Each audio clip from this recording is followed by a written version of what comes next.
Hello everyone, जय श्री महाकाल। आज से हम शुरू कर रहे हैं 7 days insurance awareness road map for LICAA 2025। तो जैसे मैंने आपको प्रॉमिस किया था कि मैं 7 डेज 7 इंपॉर्टेंट क्लासेस लेकर आऊँगी, तो आज डे 1 में हम कवर करेंगे principle of insurance. Most important topic है ये इंश्योरेंस का, और साथ ही बेसिक्स ऑफ इंश्योरेंस के देखेंगे। क्लास ज़्यादा लेंथी नहीं रखेंगे हम, बस जो शॉर्ट चीज़ें हैं वो अपन इसमें कवर करेंगे। इसमें आपको detail notes plus with examples मैं आपको समझाऊंगी, और लास्ट में हम कुछ प्रैक्टिस क्वेश्चंस भी लेंगे। तो चलिए स्टार्ट करते हैं। सबसे पहले हम समझते हैं इंश्योरेंस क्या होता है। इंश्योरेंस की डेफिनेशन, तो इंश्योरेंस एक ऐसा कॉन्ट्रैक्ट है जिसमें इंश्योरर कौन होता है? कंपनी जो इंश्योरेंस करती है, like LIC, SBI life insurance, HDFC Ergo, ETC। Insured कौन होता है? आप में जो इंश्योरेंस ले रहे हैं को फाइनेंशियल प्रोटेक्शन देते हैं against specific risk in exchange of premium. सीधी बात, इंश्योरेंस क्या रहता है? एक इंश्योरेंस कंपनी है, वो आपको इंश्योरेंस दे रही है और बदले में आपको मंथली, हाफ ईयरली, एनुअली कुछ भी आपको एक प्रीमियम फिक्स्ड अमाउंट का पे करना होगा, जिसमें आपका रिस्क कवर रहेगा। जिस भी टाइप का आप इंश्योरेंस लेते हैं तो वो हमारा इंश्योरेंस कहलाता है। चलिए आगे हम देखते हैं। इसमें पार्टीज इन्वॉल्व इन इंश्योरेंस, कौन कौन सी पार्टीज होती हैं? इंश्योरर, इंश्योर्ड, नॉमिनी, 3 पार्टी रहती हैं। इंश्योरर कौन होता है? जैसे अभी हमने बात की कंपनी, इंश्योरर उसको बोला जाता है insurer. For example LIC, ICICI Lombard, HDFC Ergo, SBI life insurance etcetera. जो भी हमारी इंश्योरेंस कंपनीज हैं वो कहलाती हैं इंश्योरर। इंश्योर्ड कौन कहलाता है? जिसने पॉलिसी ली है या फिर कंपनी ने जिसको पॉलिसी दी है। तो पॉलिसी लेने वाला कौन होता है? आप, मैं, कोई भी हमारे फैमिली मेम्बर्स, तो वो कहलाते हैं इंश्योर्ड। नॉमिनी कौन होता है? जब आप इंश्योरेंस कराने जाएंगे तो जैसे आपने हेल्थ इंश्योरेंस लिया, लाइफ इंश्योरेंस लिया, तो आपने लिया कि मेरे को अगर कुछ हो जाए तो मेरी फैमिली को जो अमाउंट मिले, तो आप अपनी फैमिली मेम्बर्स में से जिसका भी नाम देते हैं वो नॉमिनी कहलाता है। नॉमिनी से आपका ब्लड रिलेशन रहता है, वो कोई भी आपका स्पाउस, मदर, फादर, चिल्ड्रन, जिसको भी आप नॉमिनेट करेंगे वो रहता है। फॉर एग्जाम्पल, एक एग्जाम्पल से समझते हैं इसको। रवि ने LIC की पॉलिसी ली और नॉमिनी अपनी वाइफ को बनाया। अगर रवि की डेथ हो जाती है तो LIC क्लेम अमाउंट उसकी वाइफ को देगी। तो यहाँ पर रवि कौन हो गया? इंश्योर्ड हो गया। LIC क्या हो गई? इंश्योरर हो गई। रवि की वाइफ क्या हो गई? नॉमिनी हो गई है। तो ये पूरा पार्टीज हो गई इसमें। थर्ड, बेसिक इंश्योरेंस टर्म्स की हम बात कर ले रहे हैं। Premium, sum assured, maturity benefit, claim. आपको इंश्योरेंस का एग्ज़ाम देते टाइम ये कुछ बेसिक टर्म्स आपको याद रखनी है। और हाँ, एक बात और, ये सिर्फ LICAA मेंस के लिए इंपॉर्टेंट नहीं है इंश्योरेंस। ये अगर आपको फाइनल सिलेक्शन चाहिए तो आपको इंटरव्यू राउंड से भी गुजरना पड़ेगा, तो ये वहाँ भी आपको बहुत हेल्पफुल रहने वाली हैं। तो इनको बहुत अच्छे से समझने की कोशिश कीजिएगा। चलिए बात करते हैं प्रीमियम जो मैंने आपको बताया कि पॉलिसी लेने के लिए रेगुलर पेमेंट, जो मंथली, एनुअली, हाफ ईयरली आप जो भी करेंगे एक फिक्स्ड अमाउंट, वो प्रीमियम कहलाता है। सम अश्योर्ड, अब पॉलिसी जो आपका करेगा ना वो एक अमाउंट फिक्स कर देगा कि हमने आपकी इतने लाख की पॉलिसी कर दी है, तो वो कहलाता है सम अश्योर्ड। मैच्योरिटी बेनिफिट क्या रहता है कि जो पॉलिसी टर्म है अगर वो आपके ज़िंदा रहते हुए कंप्लीट हो गई तो आपको मिलने वाला पैसा क्या कहलाएगा? Maturity benefit. और इन केस डेथ हो जाती है तो जो आपके नॉमिनी को पैसा दिया जाता है वो कहलाता है क्लेम। जब इंश्योर्ड या नॉमिनी पैसा मांगने आता है आफ्टर इंसिडेंट तो उसको हम बोलते हैं क्लेम। आई होप आपको ये इंश्योरेंस टर्म्स कंप्लीट समझ आ गए होंगे। अब हम इसके बहुत ही इंपॉर्टेंट टॉपिक्स पे आने वाले हैं। प्रिंसिपल्स ऑफ इंश्योरेंस बहुत इंपॉर्टेंट, यहाँ से आपके 4 से 6 मार्क्स डन है।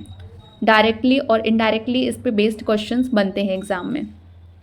अटमोस्ट, यहाँ पर 7 प्रिंसिपल्स के बारे हम बात करेंगे। तो कौन कौन से हैं वो? Principle of utmost good faith, principle of insurable interest, principle of indemnity, principle of contribution, principle of subrogation, principle of proximate cause, principle of mitigation of loss. इन 7 प्रिंसिपल को हम 1 बाय 1 विथ एग्जाम्पल डिटेल में समझते हैं। इनका meaning आपको समझना बहुत ज़रूरी है, ये एग्ज़ाम ओरिएंटेड क्वेश्चंस रहेंगे। तो ये तो शायद लास्ट ईयर जो मैंने दिया था उसमें ही पूछा गया था। क्वेश्चन कैसा आया था उतना तो याद नहीं है, लेकिन हाँ, principal of utmost good faith से रिलेटेड क्वेश्चन बना था 2023 वाले एग्जाम में। तो principle of utmost good faith, और उसको बोलते हैं ओबेरिमी फिडी। 2019 का मैंने एक मेमोरी बेस्ड क्वेश्चन देखा था, उसमें ये वाला PYQ में ये वाला डला था इस नाम से। तो ये प्रिंसिपल, इसका मीनिंग क्या होता है? Principal of utmost good faith, दोनों पार्टी को सही इन्फॉर्मेशन देनी होगी। दोनों पार्टी कौन रहेंगी? एक इंश्योरर, एक इंश्योर्ड, पॉलिसी देने वाला और पॉलिसी लेने वाला। तो दोनों पार्टी को अपनी अपनी सही इन्फॉर्मेशन देनी होगी। फॉर एग्जाम्पल, अगर इंश्योर्ड ने अपना हेल्थ प्रॉब्लम हाइड किया और लेटर क्लेम किया तो कंपनी रिजेक्ट कर सकती है। क्या मीनिंग हुआ इसका? आप इंश्योरेंस कराने गए अपना, और आपको स्मोकिंग या ड्रिंकिंग करने की हैबिट है, और वहाँ पर जाकर आप सामने वाले ने आपसे पूछा कि आपको कोई भी हैबिट है, कोई हेल्थ इशू है? आपने बोला नहीं, मुझे कोई हेल्थ इशू नहीं है, और ना तो मैं स्मोकिंग करता हूँ ना मैं ड्रिंकिंग करता हूँ। अब इन केस कुछ दिन बाद आपको कोई प्रॉब्लम आ गई स्मोकिंग की वजह से या ड्रिंकिंग की वजह से, और फिर आप वहाँ पर क्लेम करने गए, तो यहाँ पर इंश्योरेंस कंपनी आपका क्लेम रिजेक्ट भी कर सकती है, क्योंकि यहाँ पर आपने आपकी जो हेल्थ रिलेटेड डिटेल है वो डिस्क्लोज़ नहीं की थी। तो ये होता है, दोनों पार्टी को अपनी सही इन्फॉर्मेशन देनी होगी, और इंश्योरर मीन्स कंपनी को पूरा प्रोसेस आपको समझानी रहेगी कि किन बातों का आपको क्लेम मिलेगा, किन का नहीं, ये इंश्योरर की डिटेल्स रहेंगी। तो दोनों पार्टी को अपने सही इन्फॉर्मेशन देनी होगी, वो रहता है हमारा principal of utmost good faith. I hope आप लोगों को ये समझ आ गया होगा। नेक्स्ट हम बात करते हैं principle of insurable interest. Principle of insurable interest कहता है कि आप सिर्फ उस इंसान या प्रॉपर्टी का इंश्योरेंस करा सकते हैं जिसमें आपका इंटरेस्ट हो, जिसमें आपका इंटरेस्ट हो। फॉर एग्जाम्पल, आप अपने घर का इंश्योरेंस ले सकते हैं क्योंकि घर आपका है, वो आपसे रिलेटेड है, घर में आपको इंटरेस्ट है, वो आपकी एक प्रॉपर्टी है।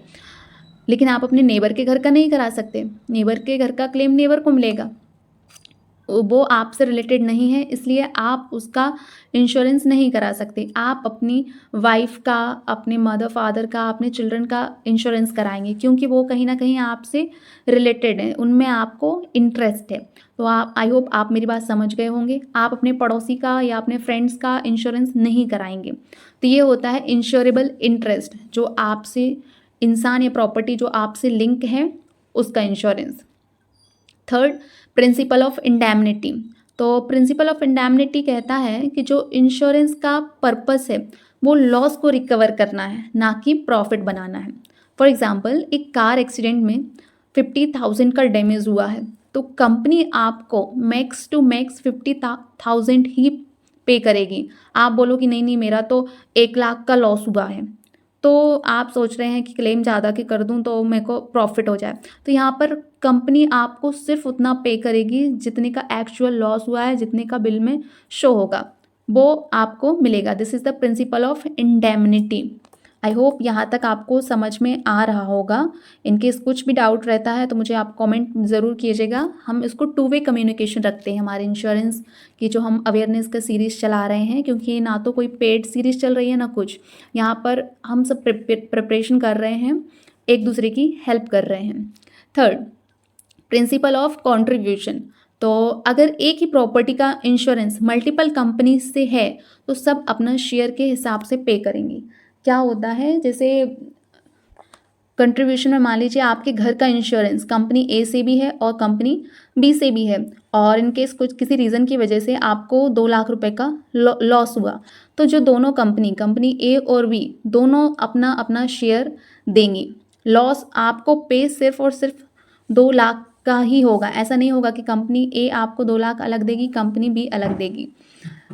अब जिसको आपने ज़्यादा प्रीमियम, जिस हिसाब से पॉलिसी रहती है उसके हिसाब से पेमेंट्स वो अपना शेयर कंट्रीब्यूट कर लेते हैं। तो ये होता है प्रिंसिपल ऑफ कंट्रीब्यूशन। फिफ्थ बात करें, principal of subrogation.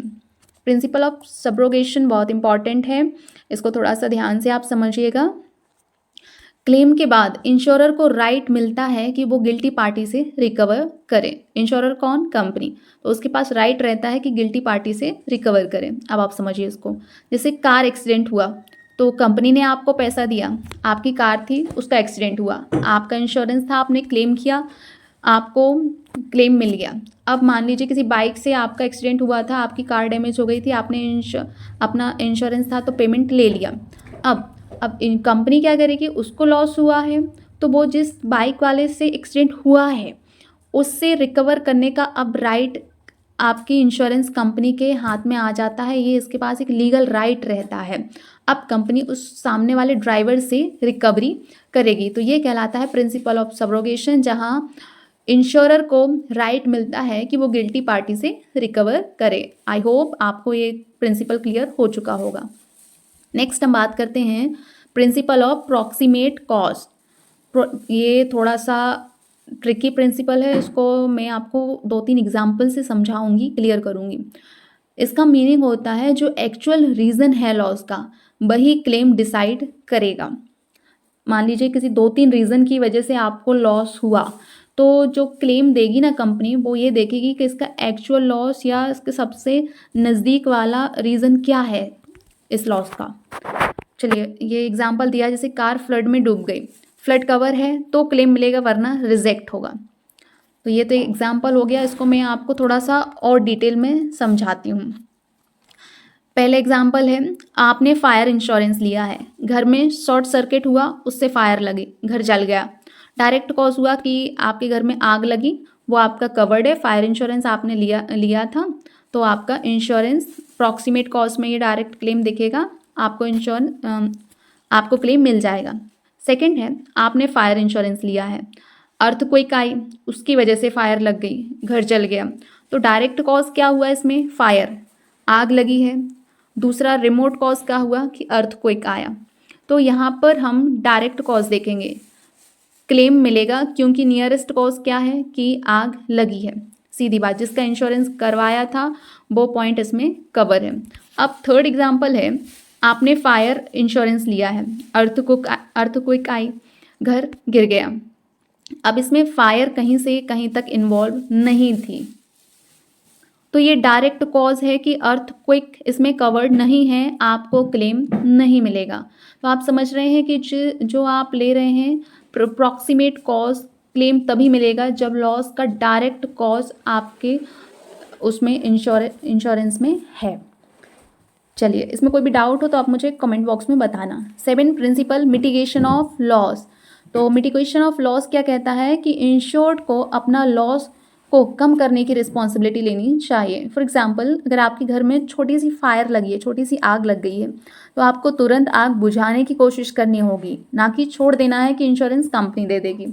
I hope आपको ये तो बहुत ईजी है, समझ में आ गया होगा। मिटिगेशन ऑफ लॉस, जो लॉस हो रहा है उसको आपको कोशिश करनी है कम से कम करने की, ना कि ये सोच लेना है कि मेरा तो इंश्योरेंस है, इंश्योरेंस कंपनी जाने।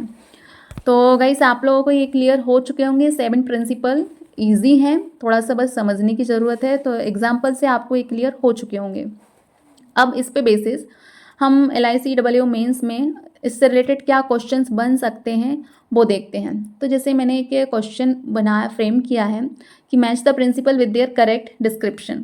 फॉर एग्जाम्पल 3 आपके प्रिंसिपल्स दिए हुए हैं, principle of indemnity, subrogation and proximate cause. तो बताइए इनमें से कौन सा मैच करेगा।